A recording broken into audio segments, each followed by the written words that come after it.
Basic education में आप सबको एक तो फिर खुशामदीद कहते हैं। एक नए टॉपिक के साथ, एक नई वीडियो के साथ आपके सामने हाजिर हुए हैं। हम कोशिश कर रहे हैं कि आपकी लर्निंग को हम आसान बनाएं, क्योंकि लर्निंग जो है वो हर एक ज़िंदगी के लिए, हर एक इंडिविजुअल के लिए बहुत ही ज़्यादा इम्पोर्टेंट है। वो लर्निंग कोई भी हो सकती है। आप अपना सिलेबस लर्न कर रहे हैं, आप डेली लाइफ एक्सपीरियंस से लर्न कर रहे हैं, आप बहुत सारी चीज़ों से लर्न करते हैं। तो हमारा मकसद ये है कि हम आप जो अपने सिलेबस को लर्न करते हैं या फिर जो मॉडर्न ट्रेंड हैं एजुकेशन में, उनको आप जो है वो लर्न करने की कोशिश करें, तो हम आप उनके लिए आसान बना सकें। तो हम आपके लिए ये वीडियो बनाते हैं ताकि आप अच्छे तरीके से आसानी के साथ कोई भी कंसेप्ट जो है वो लर्न कर सकें। तो हम सेंटेंसेस सीख रहे हैं। पहली वीडियो में सेंटेंसेस में आपको इंट्रोडक्शन दिया, करेक्ट यूजेज ऑफ टेंसेस। तो उसमें हमने फर्स्ट टेंस जो था वो उसको किया प्रेजेंट इंडेफिनिट टेंस को। तो आज हम करेंगे प्रेजेंट कंटिन्यूस टेंस को। गौर से इस वीडियो को देखिएगा। अगर हमारे चैनल को आपने अभी तक सब्सक्राइब नहीं किया तो इसको ज़रूर सब्सक्राइब करें, ताकि हमारी बनने वाली हर वीडियो आपके लिए जो है वो मददगार साबित हो सके। हम ये नहीं कहते कि हम आपको जो है बहुत अच्छे तरीके से करवाएंगे, क्योंकि हर इंसान में कोई ना कोई कमी खामी होती है, लेकिन हम कोशिश करेंगे कि आपको 99% आपके कंसेप्ट जो है वो क्लियर कर सकें। तो इसके लिए जल्दी से हमारे चैनल को सब्सक्राइब करें। यहाँ पर हम आपको प्ले ग्रुप से लेकर सो ऑन बाकी क्लासेस की भी नॉलेज जो है वो आपको प्रोवाइड करेंगे। तो टेंसेस जो है हम जानते हैं ज़रूरी है हमारी इंटरनेशनल लैंग्वेज को कवर करने के लिए। पहले इसको रिवाइज कर लेते हैं कि हम टेंसेस एक्चुअली होते क्या हैं। जी, टेंसेस हैं ज़माने, फ़िलहाल, फिर माजी, फिर मुस्तकबिल, यानी प्रेजेंट, पास्ट, फ्यूचर। आगे इनकी 4 टाइप्स होती हैं। प्रेजेंट की 4 टाइप्स हैं, present indefinite, present continuous, present perfect, present perfect continuous. आगे जी पास्ट की भी 4 टाइप्स हैं, past indefinite, past continuous, past perfect, past perfect continuous. Future की आगे 4 टाइप्स हैं, future indefinite, future continuous, future perfect, future perfect continuous. अगर आप ध्यान से देखें तो ये देखिए सारे वही के वही हैं, सेम टू सेम है, बस इनके स्टार्टिंग जो टेंस हैं वो चेंज हैं।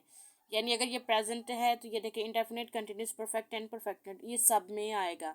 लेकिन यहाँ पर चेंज क्या होगा जी, ज़माना चेंज होगा, टेंस जो है वो चेंज होगा, वो होगा प्रेजेंट। अगर हम पास्ट की बात करेंगे तो सेम यही देखिए ज़रा, indefinite, continuous, perfect and perfect continuous, लेकिन स्टार्टिंग में इसका जो टेंस है, इसका ज़माना जो है सिर्फ वो बदला हुआ है। ये पास्ट है तो पास्ट की बात हो रही है। फ्यूचर है, फ्यूचर में भी यही कुछ होगा, indefinite, continuous, perfect and perfect continuous, यहाँ पर लगाएंगे साथ में फ्यूचर। ठीक है, रिवाइज इसलिए करवा रहे हैं ताकि अगर हमारी आप सारी वीडियो देखते हैं तो आपको ये फिंगर टिप्स पे याद हो जाएं। प्रेजेंट इंडेफिनेट था, उसमें हमने क्या देखा, उसका स्ट्रक्चर देखा। प्रेजेंट इंडेफिनेट को बनाते किस तरह हैं, उसमें स्टार्ट में आता है सब्जेक्ट, फिर आता है फर्स्ट फॉर्म ऑफ वर्ब आता है, और अगर सिंगुलर पर्सन है तो उनके साथ हम एस या यस का इजाफा करेंगे। अगर वो सिंगुलर नहीं है तो फिर उसका इजाफा नहीं करेंगे, एंड पे आएगा ऑब्जेक्ट। हेल्पिंग वर्ब इसमें होते हैं डू और डज, और अगर नेगेटिव बनाएंगे तो डू नॉट, डज नॉट आएगा। अगर सवालिया बनाएंगे तो इसमें डू और डज सिर्फ आएगा। और अगर हम दोनों बनाते हैं, यानी वो सवालिया भी होता है और मनफी भी होता है, इंट्रोगेटिव भी होता है, नेगेटिव भी होता है, तो इसमें इन दोनों का इस्तेमाल हमने आपको बताया था। चलिए आज स्टार्ट करते हैं प्रेजेंट कंटिन्यूस। तो इसके लिए जो है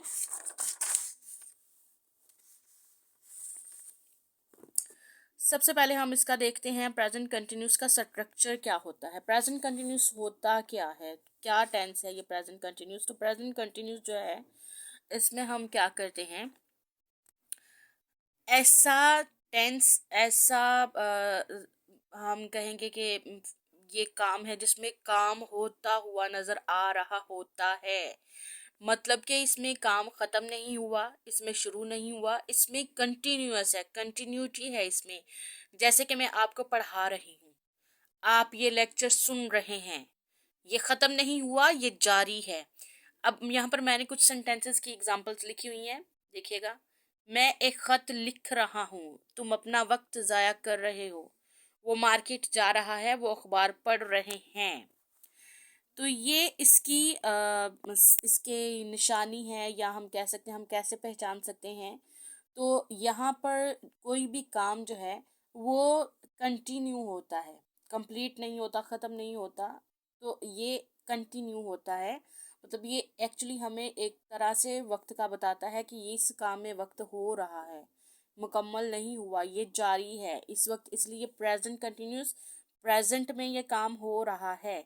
अभी मैं आपको ये लेक्चर समझा रही हूँ, प्रेजेंट कंटिन्यूस समझा रही हूँ, अभी आप मैंने समझाया नहीं है।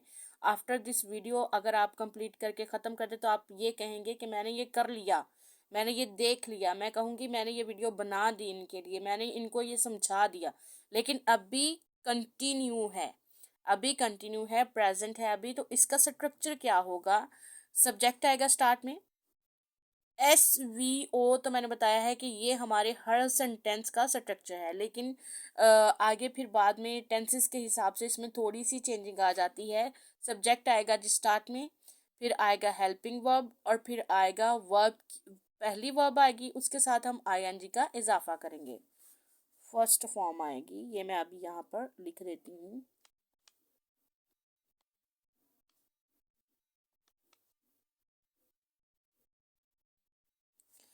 First form of the verb आएगा, साथ में आईएनजी आएगा, और लास्ट पे हमारा आएगा object. S plus helping verb कौन से होंगे, इज, आर, एम, और फिर उसके बाद सॉरी,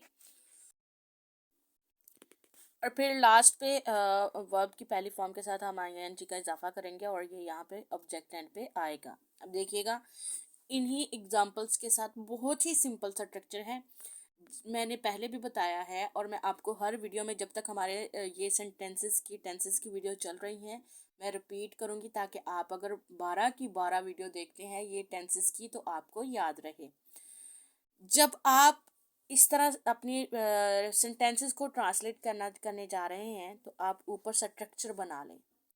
जब आप स्ट्रक्चर बनाएंगे ना तो फिर आप प्रैक्टिस करते जाएंगे, फिर वो आपकी प्रैक्टिस जो है ना, प्रैक्टिस मेक्स मैन परफेक्ट, तो वो प्रैक्टिस करते हुए फिर आपको कोई ऊपर स्ट्रक्चर या रूल्स को याद करने की ज़रूरत नहीं होगी। अब देखिए, मेरे पास बहुत सारी बुक्स टेंसेस पे पड़ी हुई हैं, अनगिनत वीडियोस हैं नेट पे पड़ी हुई हैं, लेकिन फिर भी मैं आपको एक पेज पे बना के इसलिए सिखाती हूँ ताकि आपको आइडिया हो कि मैंने कहीं से कोई रूल्स को रटा नहीं मारा। बस प्रैक्टिस करने के बाद, आप भी जब प्रैक्टिस करेंगे, प्रैक्टिस करने के बाद आप इस काबिल हो जाएंगे, तब आप खुद से ही ये सॉल्व करने की लिए जो है वो तैयार होंगे।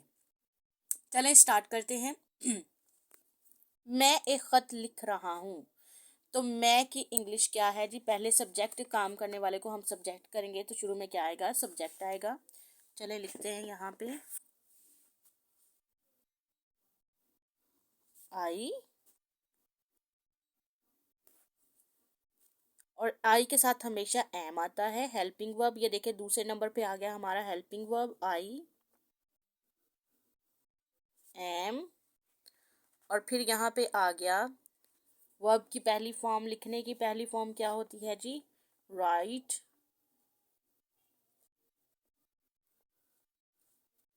ई नहीं लगाएंगे यहाँ पे, ई की जगह हम आईएनजी का इजाफा करेंगे, आई am writing.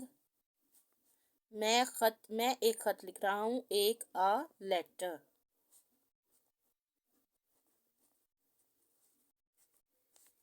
I am writing a letter. ठीक है, फिर इसके बाद हम इसी को नेगेटिव बनाएंगे ताकि आपको आइडिया हो जाए कि नेगेटिव जो है वो जुमले किस तरह बनाए जाते हैं। इसी को हम देखते हैं, मैं एक खत नहीं लिख रहा हूँ।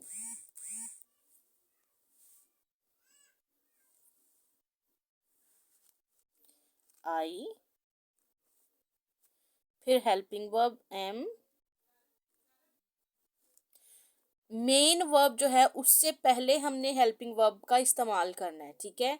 अगर हम नोट का भी इस्तेमाल कर रहे हैं तो वो आप प्लेस जो है वो याद रखें, मेन वर्ब से पहले हमने ये लिखना है, I am not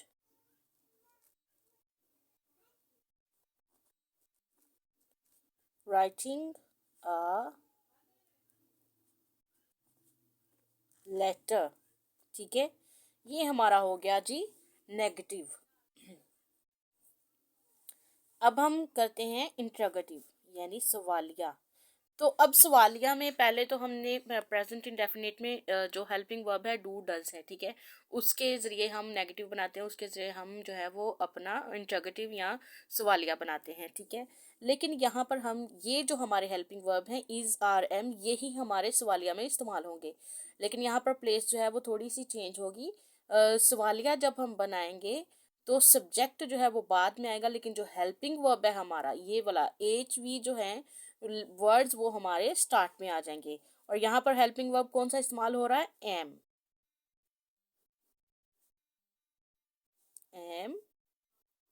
I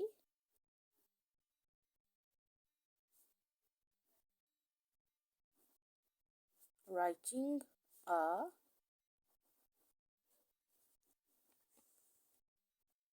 letter, question mark. जब भी आप इंट्रोगेटिव सेंटेंस बनाते हैं तो उसमें सवालिया मार्क लगाना मत भूलें, क्योंकि सवालिया मार्क जो है सॉरी क्वेश्चन मार्क जो है वो बहुत ज़्यादा ज़रूरी है।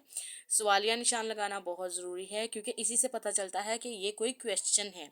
अब सम टाइम इस तरह होता है जब सेंटेंस करेक्शन अक्सर ऑप्शंस में आ जाते हैं, तो उसमें कोई और कमी नहीं होती, सेंटेंस में वो बिल्कुल करेक्ट होता है, लेकिन यहाँ पर सिर्फ हमने मार्क ऐड करने होते हैं, क्वेश्चन मार्क जो है वो ऐड करना होता है, और ये हमारा उससे हमारा जो सेंटेंस है वो ठीक हो जाता है। फिर आगे मैंने आपको बताया था कि एक सेंटेंस की कम्प्लेक्स फॉर्म है इसकी, यानी उसमें इंट्रोगेटिव या फिर नेगेटिव दोनों जो हैं शामिल होते हैं। अब कैसे हम बनाएंगे, एम मैं एक खत नहीं लिख रहा हूँ, तो क्या पहले आता है तो क्या की जगह हम लगाएंगे एम, फिर बाकी यही वाली जो है वो जो इसकी ये नेगेटिव वाली है, इसकी तरतीब इसका स्ट्रक्चर वही वाला फॉलो करेंगे, एम आई, क्योंकि एम शुरू में चला गया इसलिए यहाँ पे आई आ गया, सब्जेक्ट आ गया, और फिर not, am I not writing a letter, question mark. ये था जी एग्जाम्पल, इसकी सीक्वेंस कैसे आपने इसको बनाना है। देखिए मैंने कोई बहुत ज़्यादा रूल्स नहीं लिखे हैं, मैंने इसलिए नहीं लिखे ताकि आपको लर्न करने में जो है वो आसानी हो।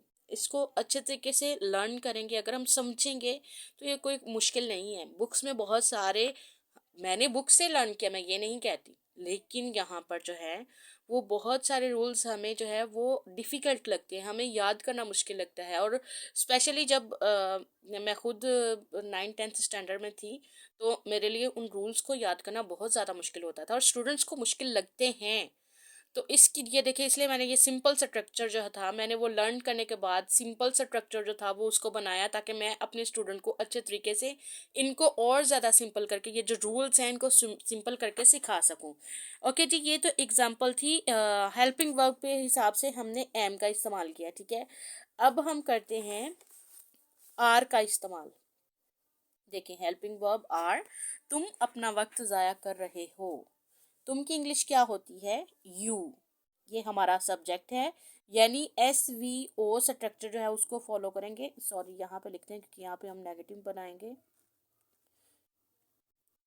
यू के साथ कौन सा हेल्पिंग वर्ब इस्तेमाल होता है, आर, ठीक है, यू आर, और ज़ाया करने का क्या होता है, वेस्ट, यू आर,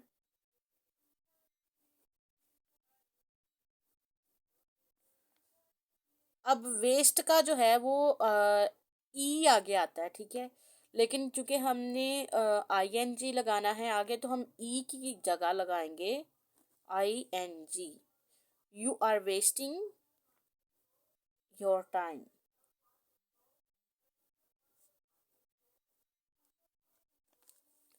ठीक है। पहली बात तो ये यू के साथ जो है वो आर इस्तेमाल होगा। फिर अगर तुम अपना वक्त ज़ाया कर रहे हो, तो यू जो है, योर जो है वो यू की पोजेशन को जाहिर करने के लिए हम योर लगाएंगे, यू के साथ योर का इस्तेमाल होगा जहाँ पर यू जो है वो किसी पोजेशन की बात कर रहा होगा, यानी अपना, यानी उसका अपनी चीज़ है ये जो वो ज़ाया कर रहा है, तुम अपना वक्त ज़ाया कर रहे हो, यू का हम उसको अगर टारगेट करेंगे तो उसके साथ हम योर का इस्तेमाल करेंगे। You are wasting your time. अब बनाते हैं negative. You are not wasting your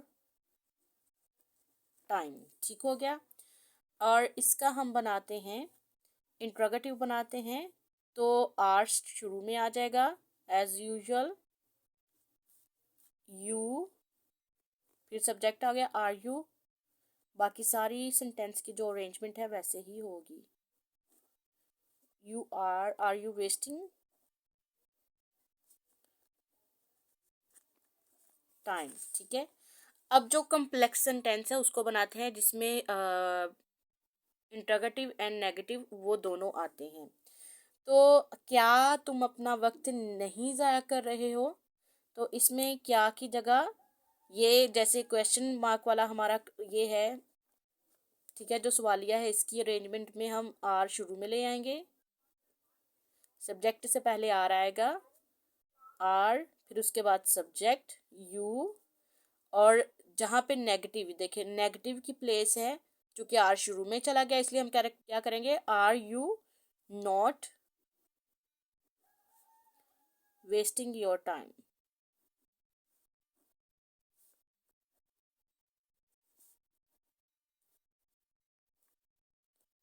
question mark आ गया। ओके जी। फिर इसके बाद है वो मार्केट जा रहा है। वो मार्केट जा रहा है, वो की इंग्लिश यहाँ पे क्या है, जा रहा है। तो इसका मतलब है ये मेल पर्सन जा रहा है, तो हम क्या करेंगे, ही। तो अब हम हेल्पिंग वर्ब में किसका इस्तेमाल करेंगे, इज का। ठीक है। ही इज जाना, गो। लेकिन हमने साथ में कंटिन्यूस इसको करने के लिए क्या लगाना है, वर्ब की फॉर्म, पहली फॉर्म के साथ आईएनजी का इजाफा करेंगे। तो यहाँ पर क्या होगा, he is going to the market. अच्छा, ये बड़ी इंपॉर्टेंट चीज़ है, हमें ये पता होना चाहिए कि हमने टू कहाँ लगाना है। जब हम किसी डेस्टिनेशन की तरफ इशारा कर रहे हैं, किसी पॉइंट की तरफ जा रहे हैं, ही इज गोइंग मार्केट, मार्केट नहीं लिखेंगे सिर्फ, क्योंकि अगर सिर्फ मार्केट लिखेंगे तो हम जो है वो गलती करेंगे। किसी चीज़ की तरफ जाने की तरफ जब हम कहते हैं वो स्कूल जा रहा है, तो हम टू लाजमी लिखेंगे। टू जो है वो मूवमेंट के तरफ इशारा है, जिसकी तरफ हम जा रहे हैं, या मार्केट, वो मार्केट जा रहा है, तो वो उसके लिए टू जो है वो हम लाजमी लिखेंगे। He is going to the market, he is going to the school, he is going to the hospital. ठीक है। जब किसी चीज़ की तरफ जाया जा रहा है तो उसके लिए हम टू का इस्तेमाल करेंगे। अब इसके साथ नेगेटिव बनाते हैं। ही इज़, मेन वर्ब से पहले नोट का इस्तेमाल, not going to the market. अब इसी को हम बनाएंगे जी interrogative. Is he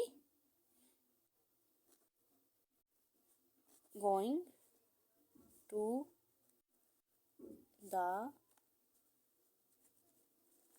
market, question mark आ जाएगा। फिर इसी को हम बनाते हैं जो कम्प्लेक्स है हमारा, क्या वो मार्केट नहीं जा रहा है, इज ही। यहाँ पर नेगेटिव में जहाँ नोट की प्लेस है, यानी मेन वर्ब से बिल्कुल पहले, he is he not going to the market, ये क्वेश्चन मार्क। ठीक है। अच्छा जी। फिर उसके बाद है वो अखबार पढ़ रहे हैं, दे के साथ हम आर का इस्तेमाल करेंगे, वो मैं सॉल्व नहीं करने जा रही हूँ। तो देखिएगा, रिवाइज करिएगा। स्ट्रक्चर हमारा क्या है, प्रेजेंट कंटिन्यूस में कोई काम चल रहा होता है, मुकम्मल नहीं होता। इसमें स्ट्रक्चर क्या होता है, हम सब्जेक्ट लिखते हैं, उसके साथ हेल्पिंग वर्ब लिखते हैं, फिर वर्ब की पहली फॉर्म के साथ आईएनजी का इजाफा करते हैं और लास्ट पे ऑब्जेक्ट होता है। सब्जेक्ट आता है, हेल्पिंग वर्ब कौन से होते हैं, इज, आर, एम होता है, फिर वर्ब की पहली फॉर्म के साथ आईएनजी का इजाफा और लास्ट पे हमारा ऑब्जेक्ट होता है। फिर यहाँ पर हमने 3 तरह के जो थे सेंटेंसेस, उनको सिंपल में, नेगेटिव में, इंट्रोगेटिव में, नेगेटिव एंड इंट्रोगेटिव दोनों में, तीनों में हमने इसको